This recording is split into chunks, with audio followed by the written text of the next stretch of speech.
Hello everyone, আজকে আমি torch ছাড়াই মানে আমার বইয়ের লাইট ছাড়াই আমি জার্নাল করবো। তো চলো তোমাদের বোঝা যায় কি না। তো এই যে এখন আমি আজকে হোমমেড গ্রিন জার্নাল করবো, তো তোমরা দেখতে থাকো। এটা হচ্ছে আমার কালার পেপার। এই কালার পেপারটা আমার কাছে ছিল, তো আমি ভাবছি যে এখান দিয়ে অনেক বেশি ভালো লাগবে। আর এখানে কিছু জিনিস আমি হোমমেড করছি।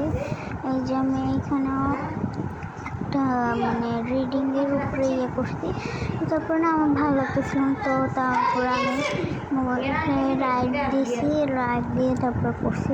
তো লাইট দেওয়ার কারণে একটু ভালো লাগতেছে। আর তোমরা কমেন্টে বলবো যে লাইট দিলে ভালো লাগে নাকি লাইট ছাড়া। এটা যেহেতু সকালে করছিলাম তাই আলো ছিল, তাও আমি লাইট দিচ্ছি। তারপর আমি এখান দিয়ে এটা দিয়ে দিছি, আর এটা হোমমেড না, তো আমি এটা এখান দিয়ে দিছি। এখান দিয়ে ফাঁকা লাগছিল, তারপর আমি এটা এখান দিয়ে দিছি। তো এখন আমি এই যে গ্রিন কালার যে কি বলে মার্কার পেন, ওইটা দিয়ে আমি একটু ডিজাইন করে দিলাম। তো এই যে homemade green colour journal ready. তো পরে কোন